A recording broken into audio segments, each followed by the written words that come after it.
Итак, друзья, продолжается ремонт домика в деревне, и, как правило, многие после выравнивания стен гипсовой штукатуркой задаются вопросом: а что дальше? Как подготовить стены под обои своими руками? Друзья, всем привет! С вами Станислав Лебецкий, и это канал о ремонте и отделке. В этом ролике я расскажу и покажу самый простой способ шпатлевки стен с минимальным набором инструментов, а также какой материал использовать. Ну и от меня полезные советы и рекомендации. В общем-то, как сделать эту работу быстро, просто и качественно. Приятного вам просмотра!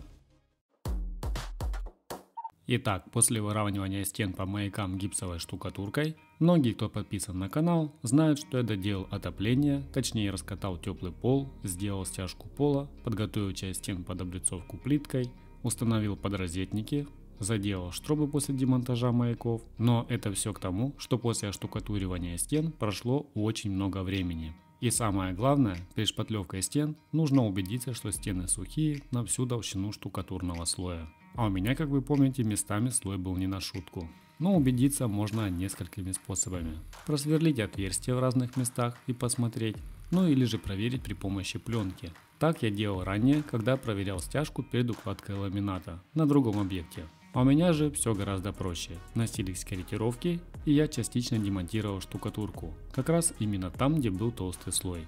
Стены оказались сухими на всю толщину штукатурного слоя. Ну в общем, убедились, что стены все-таки просушены, теперь нужно подготовить стены перед выполнением работ, начиная снизу. Первое. Нужно убрать излишки демпферной ленты. Как вы помните из недавних роликов, я заливал стяжку на данном объекте. А демпферную ленту я не трогал до последнего, потому что ухаживал за полом первое время и периодически поливал водой, так как на улице было очень жарко. А демпфер служил как бортик, отсекающий воду от стен. И так я делаю практически всегда на каждом объекте. Подбираю демпфер на пару сантиметров выше уровня стяжки. И в итоге стены сухие и чистые. А вот теперь уже и не мешает. А раз уж не мешает, значит пленку возвращаю на место. Кстати, если у вас ее нет, а тем более если есть финишное напольное покрытие, рекомендую чем-нибудь укрыть. Поднимаясь чуть выше, если на улице тепло, можно снять радиаторы отопления. Это также для удобства и последующей шпатлевки стен, оклейки обоями, ну или окраски. Ну а так как я очень фартовый, поднимаясь немного выше, у меня же еще и бойлер.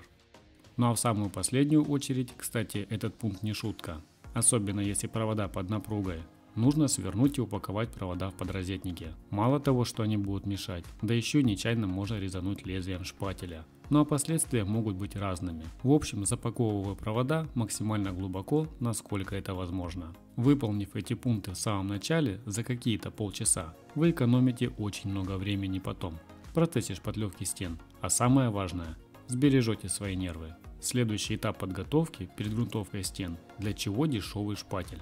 Правильно, нужно убрать все сопли, которые, возможно, могли бы остаться после оштукатуривания стен, заделки штроб, установки подрозетников, да и прочих работ. Могли бы, да не могли, да, их особо и не видно, но в процессе вы их просто почувствуете. Рекомендую, ведь основная задача сделать эту работу быстро и без нервов, верно? Если есть сомнения, удалять ли оцинкованные маяки со стен или нет, вот вам наглядный пример. Появление ржавчины – процесс не быстрый, но появляются в самый неподходящий момент. Выбор за вами.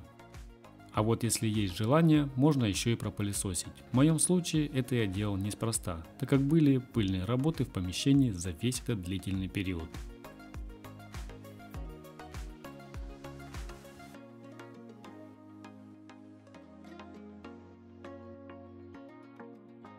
Ну наконец-то, теперь можно и загрунтовать. Все верно, грунтую стены грунтовкой глубокого проникновения на один раз. Для этой работы чаще всего использую валик с длинным ворсом, так как он нормально напитывается грунтовкой и не нужно за каждым сантиметром его окунать. Также за счет длинного ворса грунтовка заполняет все пустоты, а для удобства дополнения к валику лучше использовать телескопическую штангу. И кстати, с грунтовкой лучше не переусердствовать.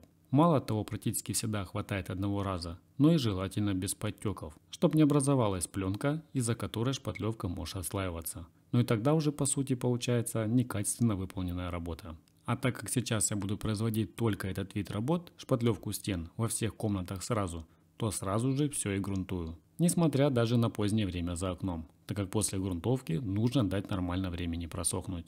Также не забываем про углы и примыкания. Грунтую при помощи кисти. После грунтовки даем время нормально просохнуть. Я же такие работы выполняю ближе к вечеру, чтобы утром можно было приступать к работе.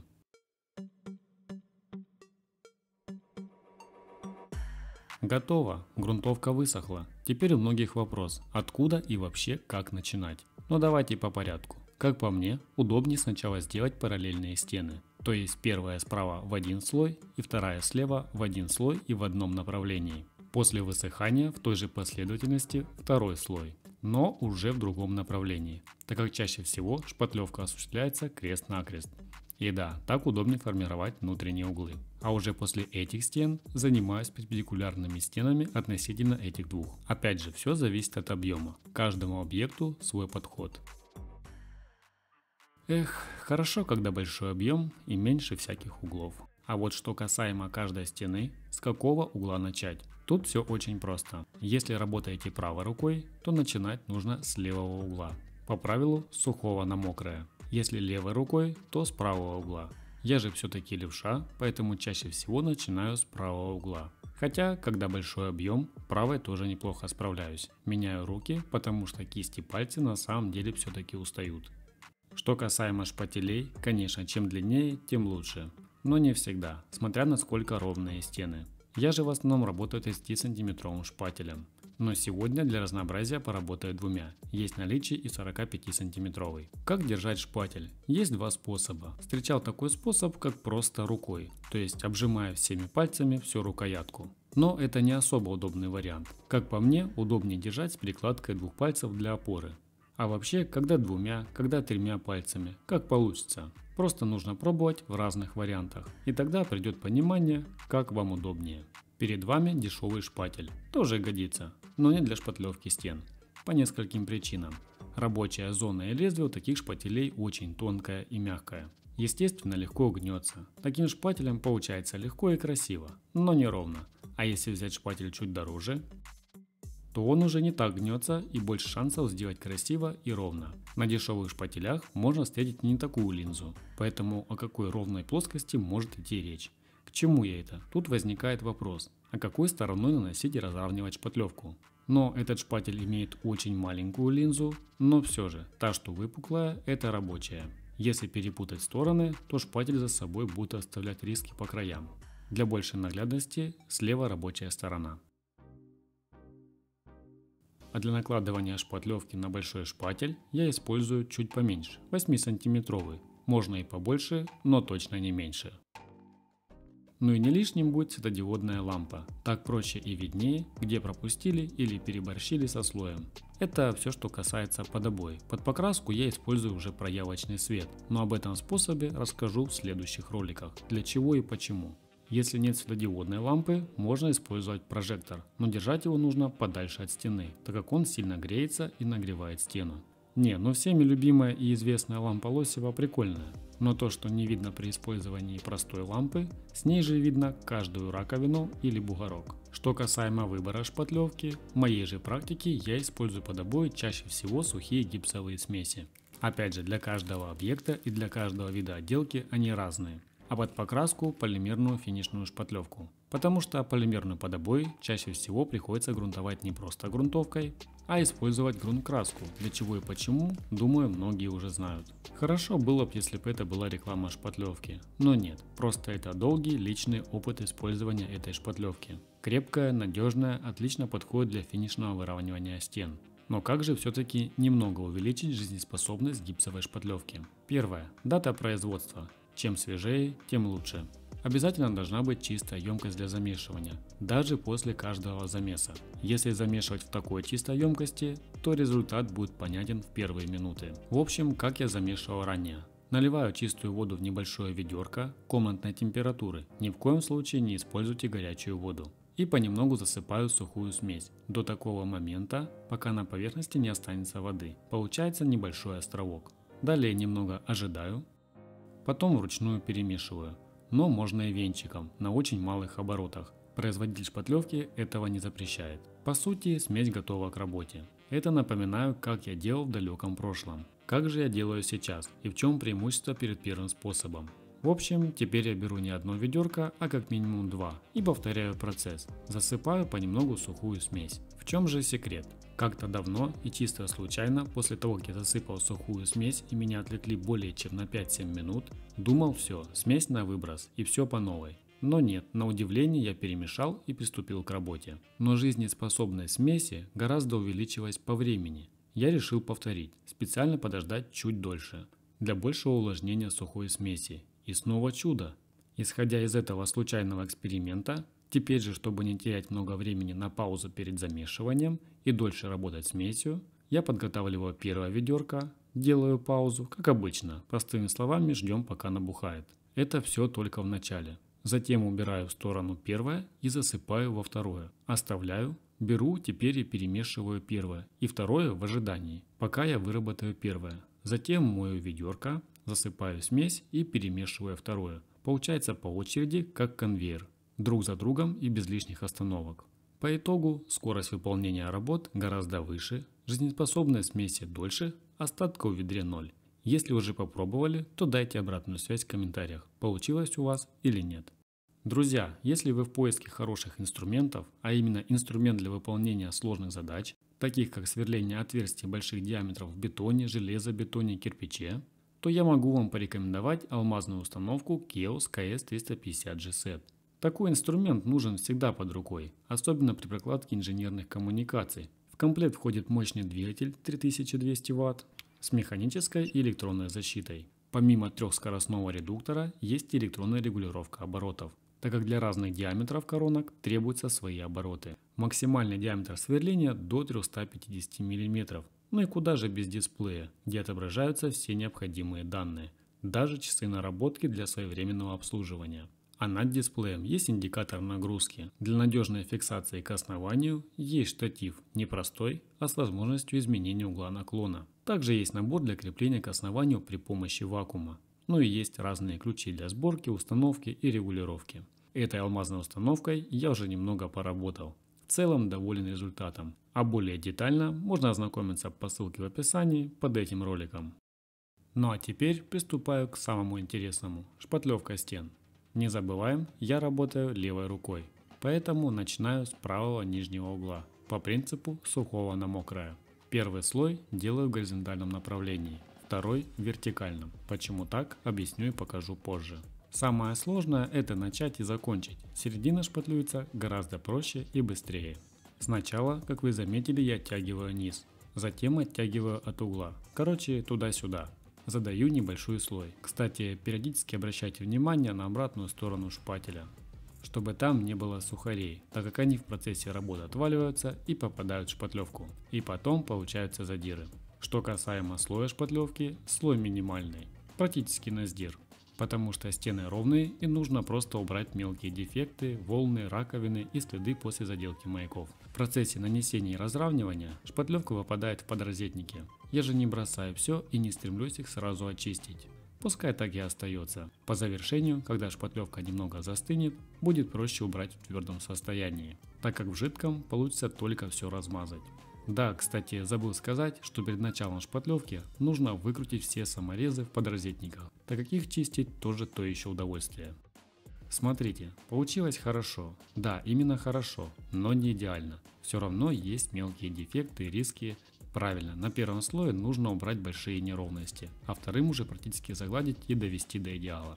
Поэтому не уделяйте первому слою прям очень много внимания. Даже если сделать идеально, то после высыхания усадки шпатлевки появятся опять небольшие дефекты, которые также нужно будет перекрывать вторым слоем. Лучше больше уделить второму слою, так как он самый финишный и показательный. И чем вы лучше сделаете его, тем меньше придется вышкуривать. А буду я этим заниматься или нет? Ну скажу так, нет. Только слегка пробегусь шпателем и уберу мелкие недочеты. Счищу сопли, так скажем, так как у меня подготовка стен под обои. Пока я тут рассказывал, как лучше, метр за метром, и как вы заметили, не успел разогнаться, как опять нужно оттягивать угол. Это и есть те места, где теряется много времени. А для того, чтобы проще и удобнее было оттягивать и формировать угол, я предыдущую полосу не довожу до края около 60-70 см. Если так я делаю захват около 1 метра, то такой шириной захват с углом вместе не очень удобен. Хотя я не всегда шпатлюю полосами, а также шпатлюю лесенкой. Все зависит от объема и тот факт, как быстро сохнет шпатлевка, чтобы не наделать много холодных стыков. Чаще всего это зависит от температуры в помещении. Несложно догадаться, чем жарче, тем быстрее сохнет шпатлевка. Ну что, первый слой шпатлевки в горизонтальном направлении готов. И вот вам небольшой процесс высыхания, а также будет понимание, где толстый, а где тонкий слой, и что же я на самом деле выровнял. При горизонтальном шпатлевании выравниваются горизонтальные неровности и раковины. По времени высыхания, думаю, заметно и понятно. Это чаще всего риски и волны, образованные во время выравнивания штукатурной смеси правилом и финишной подрезки. Где-то они больше, где-то поменьше.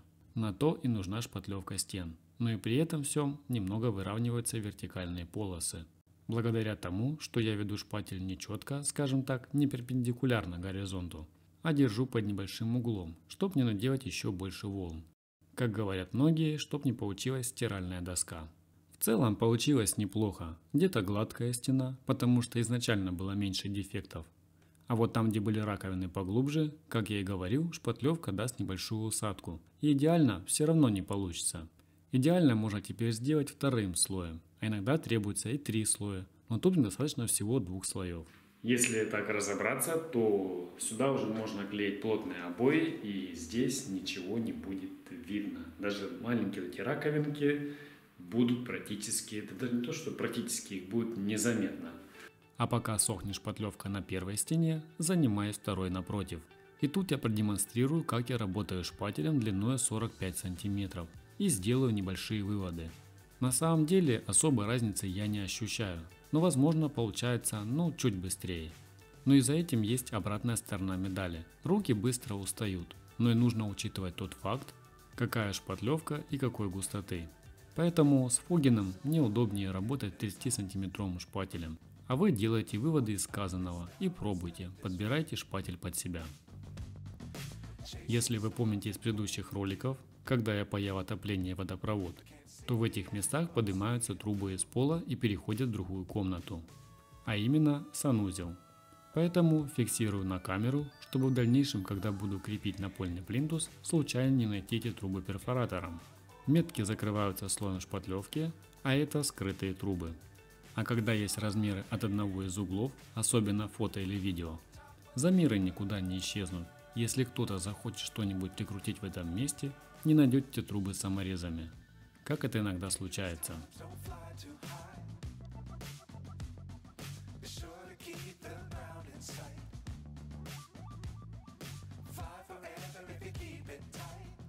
Вторая стена напротив готова, но первой возвращаться на второй слой еще рано, поэтому я занимался другими стенами в других комнатах.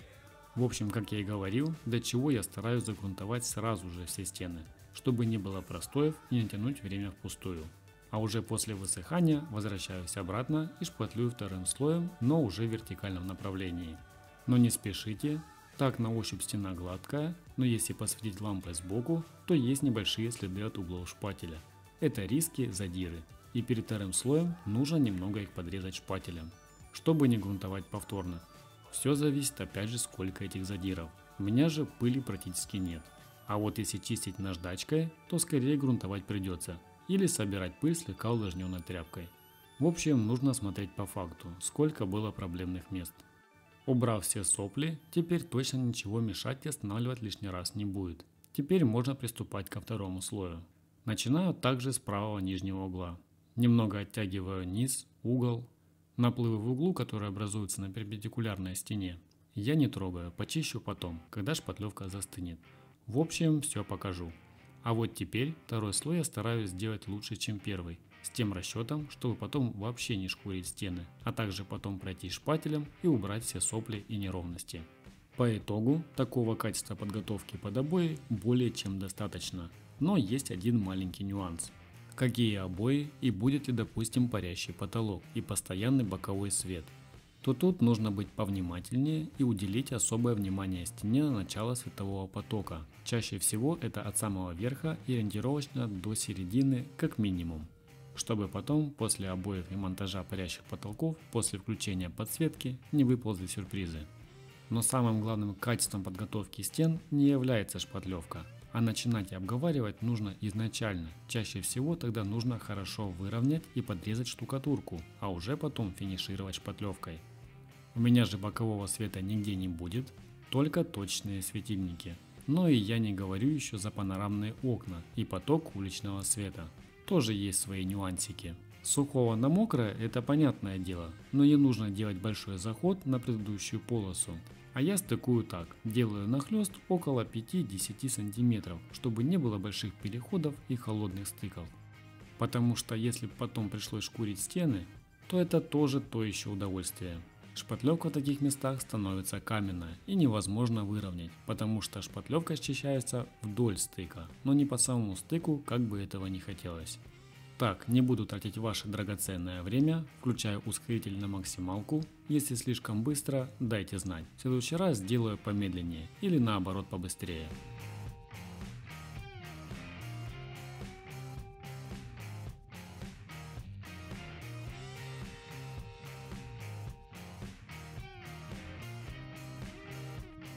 В общем, второй слой готов.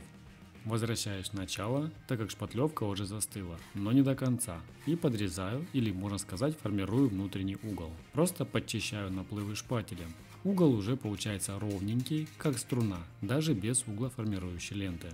Но у ленты есть другие преимущества. А спустя некоторое время возвращаюсь снова в конец, когда шпатлевка также застыла, и повторяю тот же процесс с углом. В целом я повторил процесс со всеми стенами, где было по одному слою. А уже потом приступил к перпендикулярным стенам. Все делал точно так же и также не трогал наплыв в углах. После обрабатывал, когда шпатлевка застывала. Но нельзя забывать про тот момент и дожидаться, когда шпатлевка в углу полностью высохнет и наберет прочность. Потому что эти наплывы потом за собой потянут другие слои шпатлевки. И потом начнутся подмазки и исправления, которые никто не любит, в том числе и я. Как видите, на начальных этапах все лишнее прекрасно очищается или местами подрезается. Главное словить правильный момент. Как после первого слоя, так и после второго. И таким образом получается ровный острый угол. Главное, не делайте закругления. Потом замучаетесь подрезать обои. А вот по времени получается так. Вот сейчас я закончил небольшую стену на кухне вторым слоем. Теперь возвращаюсь обратно в гостевую и подчищаю углы от наплывов.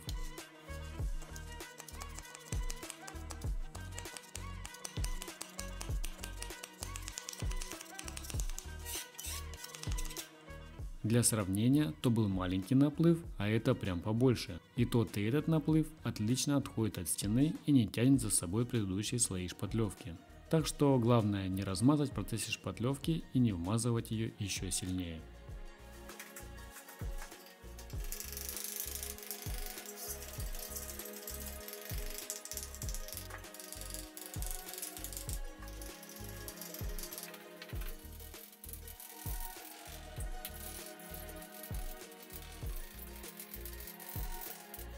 Подчистив углы, возвращаюсь на стену, где шпатлевка полностью высохла, и подчищаю шпателем, чтобы не было соплей.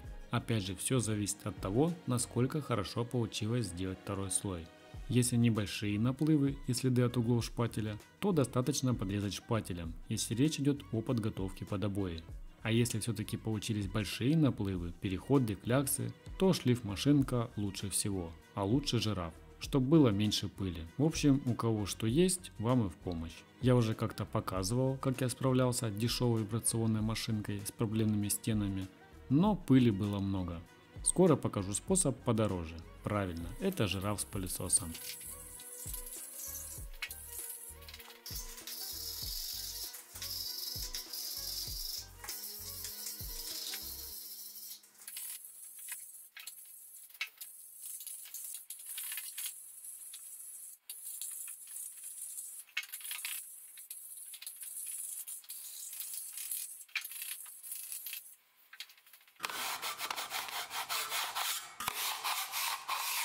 Ну что, почти финиш. Стены получились гладкие, ровненькие, в общем руки уже чешутся, хоть бери и клей обои.